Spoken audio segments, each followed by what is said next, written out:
अस्सलाम वालेकुम बुजुर्गों, दोस्तों और साथी नाज़रीन। इस हफ्ते के फ़िक्र नज़र प्रोग्राम में आपका इस्तकबाल है। तसव्वुर करते हैं एक गांव का। एक गांव है, 5 दुकानें हैं जिसमें पैंट शर्ट बिकता है और सिर्फ एक ही दुकान है जिसमें धोती कुर्ते की दुकान है, या एक ही दुकान है जिसमें धोती कुर्ता बिकता है। लोग अपने हस्बे ज़रूरत ख़रीदारी करते हैं और लेकिन सबसे ज़्यादा खुशहाल धोती कुर्ते वाला दुकान वाला है, क्योंकि आराम से बग़ैर किसी ज़्यादा मेहनत मशक्क़त के उसका कारोबार ज़्यादा होता है। कुछ ऐसा ही हिंदुस्तान की सियासत में भी ये तब्दीली आ रही है। अगर देखेंगे तो लोग पैंट शर्ट की दुकान में जो लोग हैं वो आप उसको तसव्वुर कीजिए कि ये पूरे सेक्युलर पार्टियां हैं, और जिसको हस्ब ज़रूरत शर्ट ख़रीदने की ज़रूरत पड़ी या पैंट ख़रीदने की ज़रूरत पड़ी, किसी एक दुकान में चले जाता है। 5 दुकानों में से कोई एक दुकान में वो जाता है, शॉपिंग करता है और बाहर निकल जाता है। लेकिन जब कभी उसे कुर्ते की ज़रूरत पड़ती है या पैजामे की ज़रूरत पड़ती है या धोती की ज़रूरत पड़ती है तो उसे लाजिमन वही दुकान पे जाना पड़ता है जहाँ पे धोती कुर्ता और पैजामा मिलता है। तो इसीलिए जो कारोबार के एतबार से धोती कुर्ते की दुकान वाला या कुर्ता पैजामे की दुकान वाला वो बहुत ज़्यादा खुशहाल है, क्योंकि उसका कारोबार बग़ैर किसी कंपटीशन के हो रहा है। शायद ऐसी दिख रहा कि फ़िरक़ा परस्त पार्टी एक तरफ हो गई है और बाकी सेक्युलर पार्टियां हर जगह इतने तकसीम हो गए कि कोई एक पार्टी को अक्सरियत आने में वो पागल हो रहा है। कोविड के नाम पे आवाम को बेवकूफ़ बनाने वाले या वैक्सीन पर आवाम को उल्लू बनाने वाले, अब ऐसा लग रहा है कि हर कोई उसे तनकीद का निशाना बना रहे हैं। मगर ऐसा सिर्फ एक दबाव अगर डालना है तो ये हो सकता है। पूरे हिंदुस्तान भर में अगर देखेंगे तो हर कोई अपना गुस्सा, अपना जज्बात या नफ़रत का इजहार जो कर रहे हैं वो एक ही शख्स के ऊपर कर रहे हैं, क्योंकि वो आदमी हर एतबार से लोगों को बेवकूफ़ बनाते हुए चले जा रहा है। और कुछ लोग हैं जो बेवकूफ़ भी बनना पसंद कर रहे हैं। ऐसा ही लेकिन जो अब फ़िल वक़्त मौजूदा हिंदुस्तान की सियासत है वो हर पार्टी एक आदमी को तनकीद का निशाना बना रही है, मरकज़ी हुकूमत को तनकीद का निशाना बना रही है। उसमें अगर देखेंगे तो तमिलनाडु के चीफ़ मिनिस्टर MK स्टालिन ने 12 चीफ़ मिनिस्टर्स को एक चिट्ठी लिखी है जिसमें उन्होंने कहा है कि जो medium and small scale sector है, ख़ास तौर पे जो छोटे फैक्ट्रीज़ या कारोबार है, वो लोग काफ़ी परेशान हैं, और अगर वो शोबा तरक्की करता है तो फिर रियासत बल्कि हिंदुस्तान की माइशत को भी बहुत ज़्यादा मदद मिल सकती है। इसीलिए उन्होंने एक दबाव डालने की खातिर एक चिट्ठी लिखी है कि मरकज़ की तरफ से MSME सेक्टर्स के लिए एक पॉलिसी होना चाहिए या कुछ रियायतें देने का जिक्र है। हो सकता है कि यह दबाव इसलिए भी काम में आएगा क्योंकि वैक्सीन पॉलिसी में जो तब्दीली आई थी नरेंद्र मोदी हुकूमत की, उससे इनको और ज़्यादा हौसला मिला होगा कि जिसमें उन्होंने 12 चीफ़ मिनिस्टरों को ये चिट्ठी लिखी। खैर, दबाव के हद तक ये सब सही है, लेकिन 2022 में उत्तर प्रदेश में, गुजरात में, गोवा में और उत्तराखंड में, ये पूरे स्टेट्स जहाँ पे बीजेपी की हुकूमत है वहाँ पे इंतखाबात होने जा रहे हैं। बात ये भी आ रही है कि योगी और मोदी में लड़ाई भी चल रही है या दोनों के बीच में ठन गई है, ये बात भी अलग आ रही है। लेकिन यहीं पे अगर हम देखेंगे तो वो गांव का किस्सा जो अब मैंने अभी कुछ देर पहले बताया, क्या यही फिर वापस रिपीट होने वाला है? अगर यही होता है तो फिर एक दुकान ज़्यादा चलेगी, 5 दुकान तकसीम हो जाएंगे। इसलिए कि और सियासी लोग हैं जो अपनी किस्मत आजमाने के लिए हो या वोटों की तकसीम के लिए हो, फिर से मैदान में कूद सकते हैं। एक बात यह है कि सियासी चोर और आम चोर जो घरों में चोरी करता है, उसमें अगर देखेंगे तो आम चोर जो होता है आपके घर में आता है, डाका डालता है, आपके पैसे, जेवर, सामान और ज़रूरत और दूसरे जो भी चीज़ है वो उठा के लेके जाता है। फिर आप वापस मेहनत करके कमा के वो सब चीज़ ख़रीद सकते हैं। लेकिन जो सियासी चोर होता है, जो वोट आपका चोरी करता है, वो आपको 5 साल के लिए अपना ग़ुलाम बना लेता है। तो बेहतर ये है कि हम किस तरह ये सियासी चोर से बचें, ये देखना ज़रूरी है। यूपी के हद तक अगर हम बात करेंगे तो ब्राह्मण हो, ठाकुर हो, बैकवर्ड क्लास हो, शेड्यूल कास्ट हो और मुसलमान हो, इसके अलावा यूपी छोड़े तो शेड्यूल का यूपी वाहिद रियासत है जहाँ पे शेड्यूल ट्राइब बहुत ज़्यादा कम है, बल्कि नहीं के बराबर है। तो लेकिन इतने सब कास्ट होने में या इतने सब तकसीम होने में फिर भी ऐसा लग रहा है कि बीजेपी वहाँ पर ही जीतने की कोशिश कर रही है। हो सकता है कि बीजेपी पूरी हिंदू मुस्लिम अगर करती है तो फिर वहाँ पे बीजेपी को फिर फ़ायदा हो जाता है। जब ज़ात पात को छोड़कर लोग हिंदू मुस्लिम के नाम पे चले जाते हैं तो मुसलमानों को नुकसान होता है या सेक्युलर पार्टियों का नुकसान होता है और बीजेपी अपने वोट बटोर के कामयाबी हासिल कर लेती। कोविड के तौर पे देखेंगे तो यूपी में बहुत बुरा हाल है, गंगा में नाशों को भी बहाया गया है। बावजूद इसके ज़ात पात को लेकर अभी तकसीम है या लोग उसमें अभी भी बटे हुए हैं, इसलिए कि दलित एससी जो होता है वो एससी मायावती को छोड़कर भी समाजवादी पार्टी को वोट नहीं देता। लेकिन ऐसा ही अगर देखेंगे तो फिर 5 सालों के लिए हम 5 साल खो देंगे और सियासी चोर आपके ऊपर 5 साल राज करेगा। वैसे भी ये कहा जाता है कि यूपी जिसकी दिल्ली उसकी, तो बीजेपी किसी हाल में यूपी को छोड़ नहीं सकती। अगरचे के यूपी में मुसलमानों की तादाद 20% है, यूपी की जो आबादी है उसमें 20% मुसलमान है, लेकिन मुसलमान के पास या तो वोटर आईडी नहीं है या नहीं तो वोट किसको देना है या कौन बेहतर है इसका फैसला करने में मुसलमान को प्रॉब्लम होता है।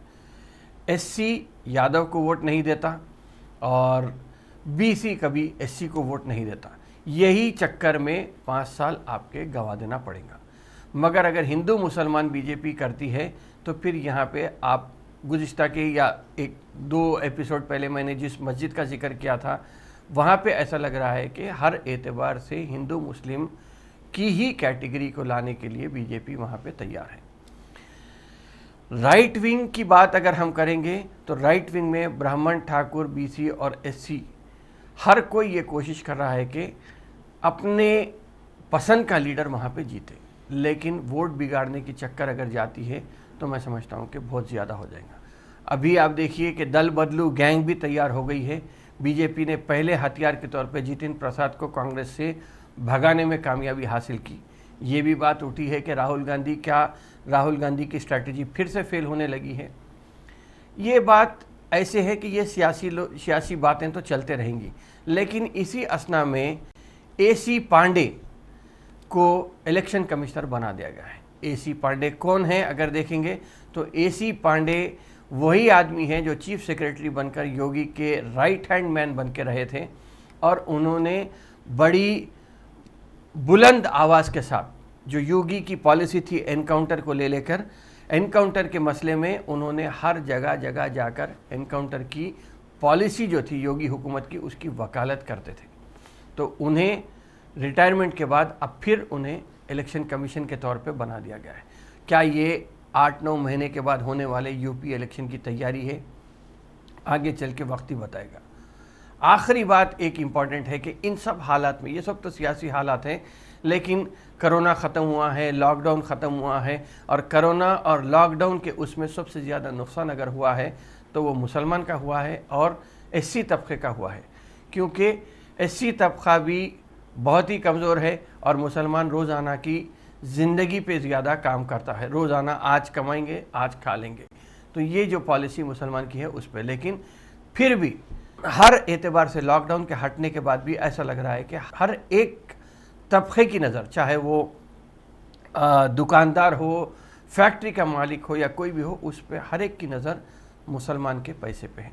कोई मुसलमान को अच्छे गिराक की शक्ल में देखता है तो कोई मुसलमान की प्रॉपर्टी पे कब्ज़ा करने को देखता है या कोई झगड़ा करके मुसलमान को केस में उलझा कर उसे और ज़्यादा परेशान करने के नाम पे देखता है। इसके अलावा कोविड के चलते हुए एक नई चीज़ आई है कि मुसलमान को इलाज के नाम पे ठगने की भी एक बात आ गई है। तो खैर ऐसे में हमारी हिकमत अमली क्या होना चाहिए? अगर देखेंगे तो हिंदुस्तान एक कंजम्पशन ड्रिवन इकोनॉमी है जहाँ पे लोग खुद, हिंदुस्तान की आबादी, जो आबादी के ऊपर लोग ये कहते थे कि फैमिली प्लानिंग होना चाहिए, छोटा ख़ानदान होना चाहिए, आज वही हिंदुस्तान के लिए बहुत बड़ी ताकत बनी है। इसलिए कि हिंदुस्तान में अगर लोग जाके चीज़ें, अशिया ख़रीदते हैं तो उससे बहुत ज़्यादा आमदनी ना सिर्फ स्टेट को हो रही बल्कि सेंटर को भी हो रही है। تو ایسے میں ہندوستان کو کنزمپشن ڈریون اکانومی کہا جاتا ہے. تو ہر کوئی یہ دیکھ رہا کہ مسلمان کا حال ایسا ہے کہ مسلمان کے پاس کوئی فیوچر پلاننگ نہیں ہے, یا آج جو پیسے ہیں وہ خرچنے کے لیے آپ تیار ہیں. تو بہتر ایسے حالات میں جو ملک کووڈ کے معاملے میں, لاک ڈاؤن کے معاملے میں, اور اس کے علاوہ جو فرقہ پرستی کا ماحول بڑھتا چلے جا رہا ہے, مسلمانوں کے خلاف جو زہر پھیلایا جا رہا ہے, اس میں ایک حکمت عملی مسلمان کی یہ ہونا چاہیے کہ حسب ضرورت اگر ہم اشیاء خریدتے ہیں تو جو کنزمپشن ڈریون اکانومی ہے, جس سے کہ ہر ایک کا پیٹ پل رہا ہے, اس پہ ایک روک لگانے میں ہمیں کامیابی مل سکتی ہے.